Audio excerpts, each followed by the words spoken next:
I never thought much about construction workers before Matteo. I mean, you see them everywhere in the city, right? Orange vests, hard hats, jackhammers tearing up the street at 7 in the morning when you're trying to sleep in. They're just part of the urban landscape, background noise. But Matteo changed all of that for me. He changed everything, actually. It started 6 months ago when they began renovating the building across from my apartment. I live on the 4th floor of this old brownstone in Brooklyn, and my bedroom window faces the street. The construction company set up right there, directly in my line of sight. I remember being annoyed at first. The noise started at 6:30 every morning, and I'm not exactly a morning person. I work from home as a graphic designer, so I'd stumble to my desk around 9, coffee in hand, still half asleep. And there they'd be, this crew of about 8 guys, already hours into their day. Matteo was the one who operated the lift. I didn't know his name then. He was just the guy in the blue hard hat while everyone else wore yellow or orange. He had this way of moving that caught my eye, efficient but not rushed, like he knew exactly what he was doing and didn't need to prove it to anyone. Dark hair, always tied back, strong shoulders. I'm not going to lie. I noticed him physically first. I'm gay, I'm single, and I'm human. Sue me. But the waving thing, that started about 2 weeks into the construction. I was sitting at my desk one morning, staring at my computer screen, trying to make sense of a client's truly baffling request for their logo redesign, when I happened to glance out the window. And there he was, looking right up at me. Blue hard hat, slight smile, and he raised his hand and waved. I froze, like completely froze. My brain couldn't process it. Was he waving at me? I looked behind me at my empty apartment, definitely waving at me. I did this awkward half-wave back, feeling my face get hot, and then immediately ducked away from the window like I was 16 again, and not a 32-year-old adult man. My heart was racing. It was such a simple thing, just a wave, but it felt significant somehow. I tried to convince myself it was nothing, just a friendly construction worker being friendly. But the next morning, I found myself positioning my desk chair so I had a better view of the street. And sure enough, around 9:15, I saw him glance up. I was ready this time. When he waved, I waved back immediately, trying to seem casual about it, like I totally wasn't waiting for this exact moment. This became our routine. Every single morning, 9:15, he'd wave up at me and I'd wave back. Sometimes he'd smile, sometimes I'd smile. It was innocent and sweet, and it absolutely became the highlight of my day, which probably says something sad about my social life. But whatever. I started paying more attention to him. I learned his patterns. He always arrived at 6:25, 5 minutes before anyone else. He drank his coffee from a metal thermos, not the paper cups the other guys had. He was left-handed. He had this habit of rolling his shoulders back when he was thinking, like he was working out tension. And he was kind to the younger guys on the crew. I noticed that too. Patient when they messed something up. My best friend Rachel came over for dinner about a month into this whole thing, and I made the mistake of mentioning it. We were on my couch, splitting a bottle of wine, and I was like, "Oh, there's this construction worker who waves at me every morning, very casual, no big deal." She immediately got up and went to the window. "Which one?" she demanded. I tried to play it cool, but she knows me too well. She started laughing. "Oliver," she said, "you have a crush on a construction worker. You're blushing right now." I denied it, obviously, but she wasn't wrong. I did have a crush. A stupid, adolescent, never-going-anywhere crush on a man whose name I didn't even know, who probably waved at me out of boredom or politeness or because he waved at everyone, and I just happened to notice. But then things shifted. It was a Tuesday morning, raining hard, and I saw him standing under the scaffolding, looking up at my window. I waved. He waved back, but then he did something new. He put his hand over his heart and smiled. Just that. Hand over heart. Then he went back to work. I sat there for 10 minutes trying to figure out what that meant. Was it meaningful? Was I reading into things? I texted Rachel a play-by-play, and she called me immediately. "That's flirting, Oliver," she said. "That's definitely flirting." I wanted to believe her, but I was terrified of being wrong, of projecting my hopes onto some straight guy who was just being nice. The construction project was supposed to last 3 months, but it went longer, which I was secretly thrilled about. 4 months, 5 months. Our morning waves continued. Sometimes he'd give me a thumbs up. Once, he blew me a kiss and I nearly fell off my chair. I started dressing better in the mornings, which was ridiculous because he was 4 floors down and across the street, but I did it anyway. I wanted him to see me looking good, even from a distance. I fantasized about talking to him. I'd imagine going down to the street, walking up to him, introducing myself. "Hey, I'm Oliver. I live right there." We wave at each other. But I never did it. The fear of rejection was too strong. And also, what if he was straight? What if I made him uncomfortable? What if our little morning ritual got weird and ruined? So I stayed in my apartment and waved and let myself have this small, safe thing. Then, 6 months in, I saw the notice. The construction was finishing up. 2 more weeks and they'd be done. My stomach dropped. I'd known this was coming, obviously, but I hadn't let myself think about it. 2 more weeks of waves, and then nothing. He'd move on to another job site, and I'd go back to my regular life, and this entire thing would just be a weird, sweet memory. Those last 2 weeks were bittersweet. Every wave felt weighted with significance. I memorized everything about him, the way he moved, the way he tilted his head back when he laughed, the way he stretched his arms above his head during breaks. I took one photo, zoomed in from my window, which I immediately felt creepy about and deleted, but not before staring at it for way too long. The last day came. Friday. I knew it was their final day because the site had been getting progressively cleaner all week. I woke up early, couldn't sleep. I sat at my window with my coffee and watched them pack up equipment. My chest felt tight. At 9:15, I waited. He looked up right on schedule. We waved. He put his hand over his heart again, held it there for a long moment. I did the same back. And then he turned away and got back to work. By 5 p.m., they were gone. The street looked strange without them, empty and quiet. I felt this profound sense of loss that was completely disproportionate to what had actually happened. Nothing had happened. We'd waved at each other. That's it. I hadn't even heard his voice, but it felt like something ending, something that could have been something if I had just been braver. I moped around all weekend. Rachel tried to cheer me up, but I was in my feelings about it. On Monday morning, out of habit, I looked out my window at 9:15.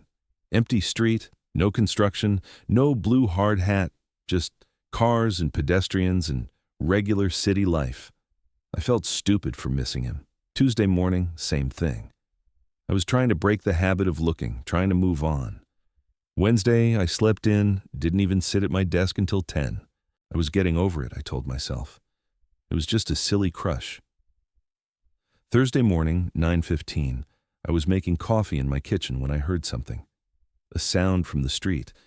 I ignored it at first, but then I heard it again. I walked to my bedroom window and looked down. There he was, blue hard hat, standing on the sidewalk across the street looking up at my window. No construction equipment, no crew, no reason to be there. Just him. My heart stopped. He waved. I waved back, completely confused. He reached into his jacket pocket and pulled out a piece of paper, held it up. I couldn't read it from 4 floors up. He pointed at it, then at me, then made a gesture like he was writing. I squinted, trying to understand. He did it again, more emphatically. Oh my God, he wanted me to come down. He wanted to talk to me. Panic and excitement flooded through me in equal measure. I held up one finger, the universal sign for wait 1 minute, and practically ran to my closet. I threw on jeans and a sweater, checked my hair in the mirror, brushed my teeth at lightning speed, and headed downstairs, my hands shaking. When I pushed through the building's front door, he was still there, waiting. Up close, he was even more attractive than I'd realized. Warm brown eyes, a small scar above his left eyebrow, smile lines around his mouth. He looked nervous too, which somehow made me feel better. "Hi," he said. His voice was deeper than I expected, with a slight accent I couldn't quite place. "I'm Matteo." "Oliver," I managed to say. My voice came out weird and strangled. I cleared my throat. "I'm Oliver." "I know," he said, and then laughed at my confused expression. "You're male. I saw it once when the mailman was delivering to your building. Oliver Chen." I remembered. He'd learned my name. He'd paid attention. I didn't know what to say. "Look, Matteo continued, running his hand through his hair. I know this is weird. I couldn't leave it like that. The waving. I wanted to actually meet you, talk to you. I should have come by before the job ended. But I was nervous, and I didn't know if you were, And then we finished, and I thought maybe that was it. But I couldn't stop thinking about you, so here I am. Here you are, I repeated, still processing. I don't usually do this, he said quickly. I'm not some creep who stalks people. We had this thing, right? The waving? It meant something to me. I wanted to know if maybe it meant something to you too. It did, I said. It does. I looked forward to it every day. His whole face lit up. Yeah? God, okay. I was worried I was reading this all wrong. He held up the paper he'd been holding. I wrote down my number. I was going to hold it up and hope you could read it, but that seemed complicated, so I'm just going to give it to you directly. I took the paper from him. His handwriting was neat, careful. Below the phone number, he'd written, "Coffee sometime if you want, I'd love that," I said. Coffee. Yes, definitely. We stood there smiling at each other like idiots for a moment. A car honked somewhere down the street, breaking the spell. I should let you get back to your day, Matteo said, but he didn't move. I have another job starting Monday, different neighborhood. But I wanted to do this first. I've been coming by every morning this week, hoping to catch you at the window. Wait, every morning? I asked. Since Monday? He nodded, looking sheepish. I know, it's a lot. But I work early, so I figured I'd just swing by on my way to the new site, just in case. My chest felt warm. He'd been coming by every morning, just to wave at me, even though the job was over. That was possibly the most romantic thing anyone had ever done for me. Text me, he said. Anytime. I mean it. And maybe we can grab that coffee this weekend? I will, I promised. I'll text you today. He grinned, and it transformed his whole face. Okay. Good. Great. He started backing away, still smiling. See you soon, Oliver. See you soon, Matteo. I watched him walk down the street until he turned the corner and disappeared. Then I looked down at the paper in my hand, at his number, at his question about coffee. I was grinning so hard my face hurt. I went back upstairs and immediately texted him. Hey, it's Oliver. How about coffee Saturday morning? I know a good place. His response came within 30 seconds. Perfect. Can't wait. We met that Saturday at a cafe in Park Slope. I got there first, anxious and early, and when he walked in, he was wearing jeans and a green flannel shirt, his hair down for the first time. He looked incredible. We talked for 3 hours straight. I learned he was from Ecuador, that he'd been in New York for 8 years, that he loved his job but wanted to start his own contracting business someday. He learned that I was an only child, that I'd come out to my parents in college, that I was terrified of pigeons for no good reason. The conversation flowed easily, naturally, like we'd known each other for years instead of having just met. He told me he'd noticed me that first week, saw me working at my desk, and thought I looked interesting. The wave had been impulsive, just a friendly gesture, but when I waved back, he felt something. So he kept doing it, and it became the best part of his workday. I told him the same thing, how I'd started organizing my whole morning around 9:15, how I'd thought about him constantly, how I'd been too scared to do anything about it. We laughed about our mutual cowardice, about all the time we'd wasted just waving when we could have been doing this, sitting across from each other, talking, connecting.